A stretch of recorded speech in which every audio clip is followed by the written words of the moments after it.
আপনি বিশ্বাসই করবেন না, পৃথিবীতে আজও এমন একটি জায়গা আছে, প্রশান্ত মহাসাগরের মাঝখানে লুকিয়ে থাকা এক গোপন দ্বীপ, যেখানে পৌঁছানো যেন সময়ের উল্টো দিকে হাঁটা। এটি পৃথিবীর সবচেয়ে বিচ্ছিন্ন মানব বসতিগুলির একটি। এতটাই দূরে যে এখানে কোনো বিমান নামতে পারে না, ক্রুজ জাহাজ আসতে পারে না, এমনকি গুগল ম্যাপেও এই দ্বীপটিকে ঠিকভাবে ধরা যায় না। অথচ এই দ্বীপেই আজও বাস করে প্রায় 50 জন মানুষ। এটাই পিটকেয়ার্ন আইল্যান্ড, অন্তহীন নীল সমুদ্রের মাঝখানে মাথা তুলে দাঁড়িয়ে থাকা এক আগ্নেয়গিরির শিলা, সময়ের স্পর্শে প্রায় অপরিবর্তিত, রহস্যে ঘেরা, আর পৃথিবীর বেশিরভাগ মানুষের কাছেই প্রায় অজানা। কিন্তু প্রশ্ন হলো, এই দ্বীপটি তৈরি হলো কিভাবে? সভ্যতা থেকে এত দূরে থেকেও এই 50 জন মানুষ আজও কিভাবে বেঁচে আছে? তাদের দৈনন্দিন জীবন কেমন কাটে? আর এই দ্বীপ এখনো কোন গোপন রহস্যগুলি লুকিয়ে রেখেছে? আজ আমরা ঢুকে পড়ব সেই অচেনা জগতে, যেখানে প্রতিটি দিনই এক একটা গল্প। তাই ভিডিওটি সম্পূর্ণ দেখার অনুরোধ রইল। আর নতুন বন্ধুরা অবশ্যই পাশে থাকা সাবস্ক্রাইব লেখাটি প্রেস করে বেল আইকনের অল অপশন সিলেক্ট করুন। নিকটতম বিমানবন্দরে পৌঁছাতেই আপনাকে পাড়ি দিতে হয় হাজার হাজার কিলোমিটার, তাহিতি কিংবা নিউজিল্যান্ড পর্যন্ত। সেখান থেকে শুরু হয় আসল পরীক্ষা। একটি ধীরগতির সরবরাহ জাহাজে উঠতে হয়, যা দিনের পর দিন প্রশান্ত মহাসাগরের বুক চিরে এগিয়ে যায়। চারিদিকে বিশাল ঢেউ, হঠাৎ ঝড়, আর চোখ যতদূর যায় শুধুই জল। কোনো উদ্ধারকারী নৌকা নেই, আশেপাশে কোনো দ্বীপও দেখা যায় না। মনে হয় যেন সভ্যতা বহু আগেই পেছনে পড়ে গেছে। ঠিক তখনই সেই শূন্যতার মাঝখান থেকে হঠাৎ জেগে ওঠে এক খাঁজকাটা সবুজ পাহাড়। সমুদ্র থেকে উঠে আসা পাথরের দেওয়ালের মতো খাড়া পাহাড়, মানুষের স্পর্শ না পাওয়া ঘন বন, আর এত স্বচ্ছ জল যে নৌকার নিচে সমুদ্রের তল পর্যন্ত দেখা যায়। কাছে এগোতেই দ্বীপটা মনে হয় পৃথিবী বুঝি এই জায়গাটার কথা এতদিন ভুলেই গিয়েছিল। বেশিরভাগ পর্যটক কখনোই এখানে পৌঁছাতে পারে না। এখানে কোনো রিসর্ট নেই, কোনো ট্যুর গাইডও নেই, এমনকি ঠিকঠাক কোনো জেটিও নেই। দ্বীপের বাসিন্দারাই ছোট ছোট নৌকায় করে প্রচণ্ড ঢেউয়ের সঙ্গে লড়াই করে আপনাকে তীরে পৌঁছে দেবে। দ্বীপে পা রাখার মুহূর্তেই একটা বিষয় পরিষ্কার হয়ে যাবে, আপনি আর আধুনিক দুনিয়াতে নেই। পিটকেয়ার্ন দ্বীপে মোটামুটি 50 জন মানুষ বাস করে।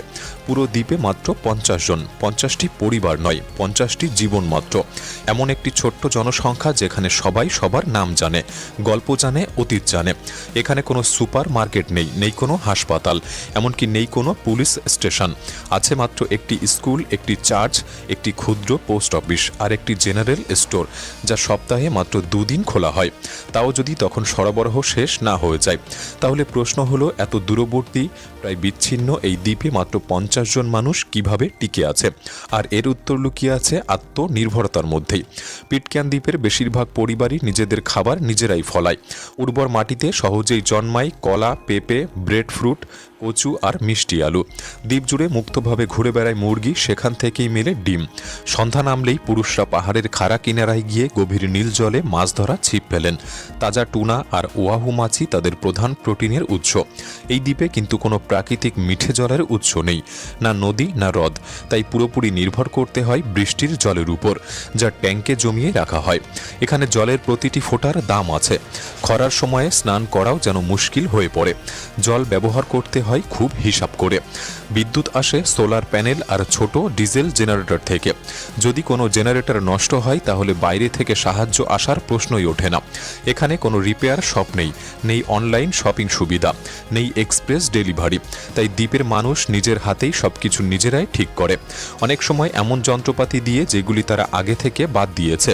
যা কিছু স্ক্র্যাপ পাওয়া যায় তা দিয়েই আবার নতুন করে মেশিন বানানো হয়। এখানে পুরনো লোহার একটি টুকরো হয়ে উঠতে পারে জীবন বাঁচানোর উপকরণ। কিছুই নষ্ট করা হয় না এখানে, সবকিছু মেরামত করা হয় যতক্ষণ না একেবারেই অচল হয়ে পড়ছে। এত ছোট একটি সমাজে প্রত্যেক মানুষকেই একাধিক দায়িত্ব নিতে হয়। আজ আপনি কৃষক, কাল আপনি ইলেকট্রিশিয়ান, কখনো মেকানিক, কখনো রান্নার দায়িত্বে, আবার কখনো নার্স। পিটকেয়ার্নে বেঁচে থাকা মানে একা নয়, এটা পুরোপুরি একটি সম্মিলিত প্রচেষ্টা। এখানে সবাই সবার উপর নির্ভরশীল। এখানকার যোগাযোগ ব্যবস্থা আধুনিক দুনিয়ার মানুষকে সম্পূর্ণ অবাক করে দেয়। এখানে কোনো মোবাইল নেটওয়ার্ক নেই, সেল সার্ভিস নেই, আছে শুধু একটি ধীরগতির ব্যয়বহুল স্যাটেলাইট ইন্টারনেট, যেটা খারাপ আবহাওয়ায় প্রায় কাজ করা বন্ধ করে দেয়। একটি ইমেল লোড হতেও মিনিটের পর মিনিট লেগে যেতে পারে। ভিডিও কল তো প্রায় অসম্ভব মনে করা হয়। কখনো কখনো দিনের পর দিন ইন্টারনেট পুরোপুরি উধাও হয়ে যায়। বাইরের দুনিয়ার সঙ্গে যোগাযোগের সবচেয়ে নির্ভরযোগ্য মাধ্যম এখনও রেডিও আর পোস্ট অফিসের উপর নির্ভরশীল। একটি ছোট্ট কাঠের ঘর, যেখানে কয়েক মাস পর পর চিঠি আসে। সেই একই ওই সরবরাহ জাহাজে করেই আসে খাবার, ওষুধ আর জ্বালানি। কেউ যদি বিদেশ থেকে কোনো পার্সেল পাঠায় সেটি পৌঁছাতেও লেগে যায় সপ্তাহ, এমনকি মাস পর্যন্ত। আর যদি কোনো কারণে সরবরাহ জাহাজ নির্ধারিত সময়ে না এসে পৌঁছায়, ঝড়, যান্ত্রিক ত্রুটি কিংবা অর্থনৈতিক সমস্যার কারণে, তাহলে যেন পুরো দ্বীপই থমকে যায়। সবাই অপেক্ষা করতে থাকে জাহাজটির। তবুও এত সব সীমাবদ্ধতার মাঝেও পিটকেয়ার্নের মানুষগুলি একে অপরের খুব কাছের, অসম্ভব রকমের উদ্ভাবনী আর নিজেদের এই ছোট্ট ঘরের প্রতি গভীরভাবে গর্বিত। তবুও আসল রহস্যটা হলো শুরুতে এই দ্বীপে এসে পৌঁছালো কিভাবে মাত্র 50 জন মানুষ। আর সেই গল্পটা পৃথিবীর অন্য যে কোনো গল্পের থেকে একেবারেই ভিন্ন। এই কাহিনী শুরু হয় 1789 সালে ব্রিটিশ জাহাজ HMS বাউন্টি এর ডেকে। ইতিহাসের সবচেয়ে কুখ্যাত জাহাজগুলির একটিতে পরিণত হওয়ার জন্যেই এই জাহাজটি যেন নির্ধারিত ছিল। দীর্ঘ মাসের টানটান উত্তেজনা, কঠোর শাসন আর অমানবিক পরিবেশে থাকতে থাকতে একসময় নাবিকদের ধৈর্য ভেঙে পড়েছিল। নেতৃত্বে ছিলেন ফ্লেচার খ্রিস্টিয়ান। তার সঙ্গে কিছু নাবিক বিদ্রোহ ঘোষণা করে তাদের ক্যাপ্টেন উইলিয়াম ব্লায়ের বিরুদ্ধে, যা ইতিহাসে পরিচিত হয়ে ওঠে মিউনিটি অন দি বাউন্টি নামে। বিদ্রোহীরা জাহাজের নিয়ন্ত্রণ নিয়ে নেয় এবং ক্যাপ্টেন ব্লাই ও তার অনুগত কয়েকজনকে একটি ছোট্ট নৌকায় ভাসিয়ে সমুদ্রে ঠেলে দেয়। কিন্তু তারা জানত ব্রিটিশ নৌবাহিনী তাদের কখনো ছেড়ে কথা বলবে না। তারা এমন এক অপরাধ করেছে যার শাস্তি সরাসরি মৃত্যুদণ্ড।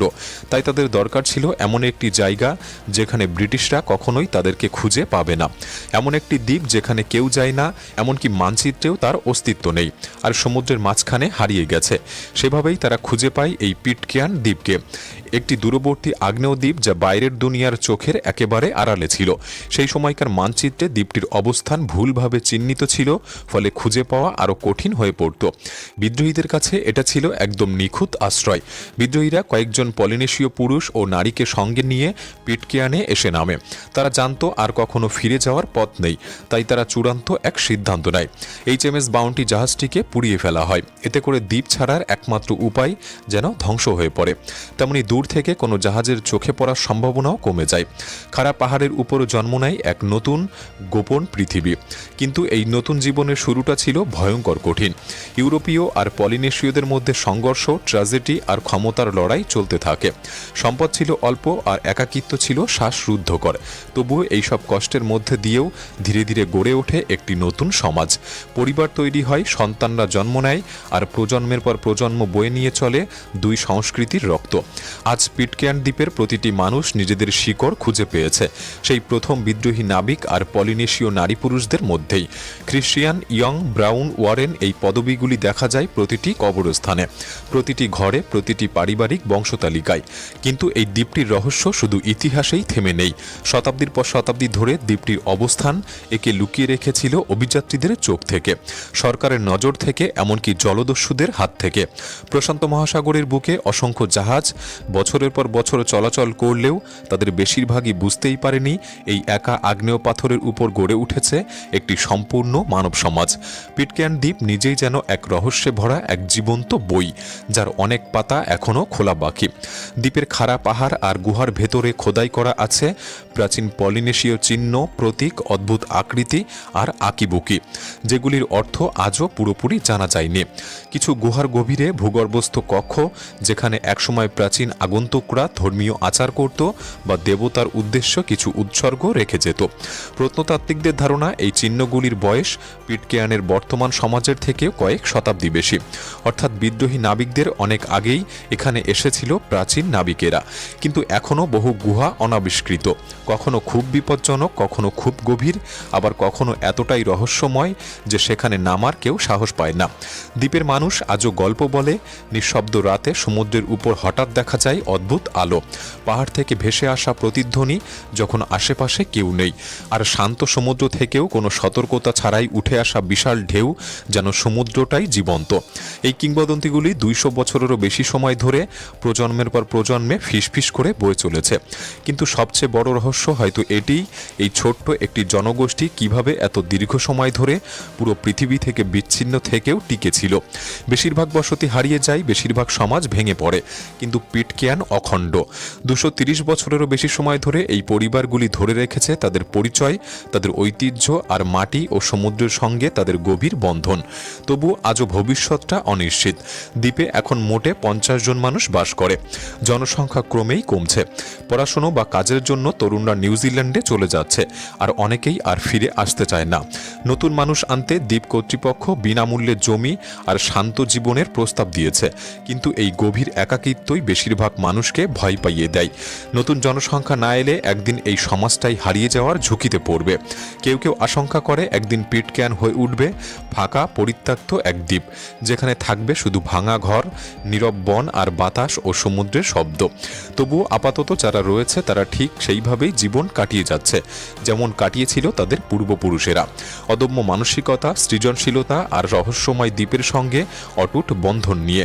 প্রতিদিন তারা জেগে ওঠে সমুদ্রের গর্জনে, হাঁটে সেই খাড়া পথ ধরে যা তাদের প্রপিতামহরা পাহাড় কেটে বানিয়েছিল, আর প্রজন্মের পর প্রজন্ম ধরে বাঁচিয়ে রাখা জ্ঞান পরের হাতে তুলে দেয়।